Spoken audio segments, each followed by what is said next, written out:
अस्सलाम वालेकुम दोस्तों, मैं हूं असलम आलम और आप देख रहे हैं गल्फ एक्सपर्ट। दोस्तों, इस वीडियो में आप लोगों के साथ में एक नई जानकारी शेयर करने वाला हूं।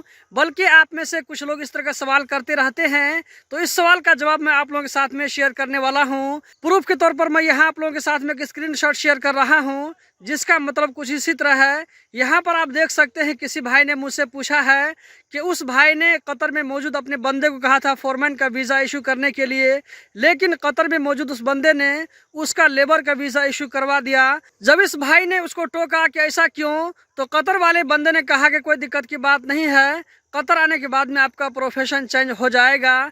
तो क्या ऐसा हो सकता है, ऐसा होता है या नहीं है? मतलब कि कतर जाने के बाद में इसका प्रोफेशन फोरमैन हो सकता है या नहीं हो सकता है? इस वीडियो में इसी के बारे में बात करने वाला हूं। तो वीडियो बहुत ही ज्यादा इन्फॉर्मेटिव होने वाली है, खास करके जो नए बंदे कतर जाने वाले हैं उन लोगों के लिए। तो वीडियो को लास्ट तक जरूर देखें। अगर आप लोग इन्फॉर्मेशन पसंद आती है तो वीडियो को लाइक करके आगे जरूर शेयर करें। तो दोस्तों, इसका जवाब है कि ये पॉसिबल है।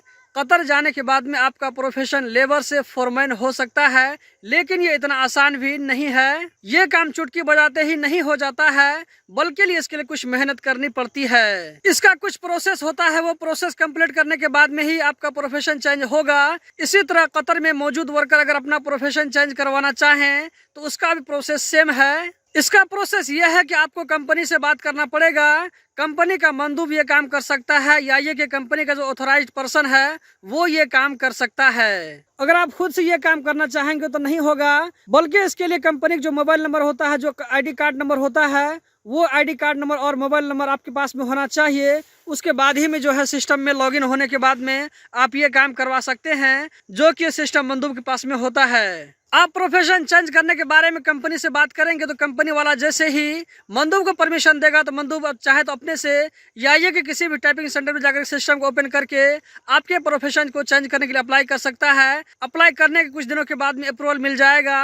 अप्रूवल मिलने के बाद में एग्रीमेंट बनाना पड़ता है। एग्रीमेंट बनाने के बाद में आपका नया प्रोफेशन जो चेंज हो जाएगा, आपको न्यू आईडी कार्ड मिल जाएगा। लेकिन ये जरूरी नहीं है कि आप जैसे ही अप्लाई करेंगे आपको फौरन अप्रूवल मिल जाएगा, बल्कि लेबर मिनिस्ट्री वाले सब कुछ देखते हैं, बैकग्राउंड चेक करते हैं कि कंपनी किस तरह है, कंपनी ठीक ठाक है या नहीं है। इसको जो आप प्रोफेशन चेंज करना चाहते हैं, उस प्रोफेशन को कंपनी की जरूरत है या नहीं है, इस प्रोफेशन का आदमी पहले से कितना आदमी मौजूद है, ये सब देखने के बाद ही लेबर मिनिस्ट्री अप्रूव करता है। मान लीजिए कि आपका स्पॉन्सर कोई जो होटल है या कोई सुपरमार्केट है, वहां पर अगर आप अपना प्रोफेशन फोरमैन बनवाने की कोशिश करेंगे तो आपको फोरमैन का प्रोफेशन नहीं मिलेगा, क्योंकि होटल में और सुपरमार्केट में फोरमैन का क्या काम है। इसी तरह मान लीजिए आपका वीज़ा कोई टाइपिंग सेंटर का वीज़ा है, अगर आप अपना प्रोफेशन फोरमैन या इसी तरह इंजीनियर चेंज करना चाहेंगे तो वहां पर आपको नहीं मिलेगा, बल्कि कंपनी जो एक्टिविटीज़ होता है उस हिसाब से मिलता है। अगर आपको प्रोफेशन चेंज करवाना हो, ड्राइवर चेंज करवाना हो,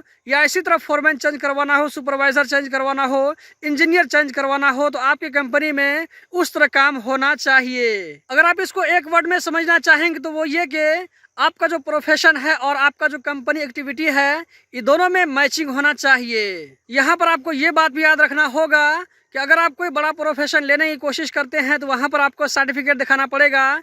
जैसे कि अगर आप इंजीनियर या इसी तरह सुपरवाइजर का प्रोफेशन लेना चाहते हैं तो वहाँ पर आपको सर्टिफिकेट देना जरूरी होगा। दोस्तों, उम्मीद करता हूँ कि इसके बारे में आप लोगों को डिटेल से जवाब मिल गया होगा। अगर कुछ भी आप लोगों को डाउट हो तो कमेंट बॉक्स में बता सकते हैं। इस वीडियो को लाइक करके आगे शेयर करना मत भूलें। वीडियो देखने का बहुत बहुत शुक्रिया।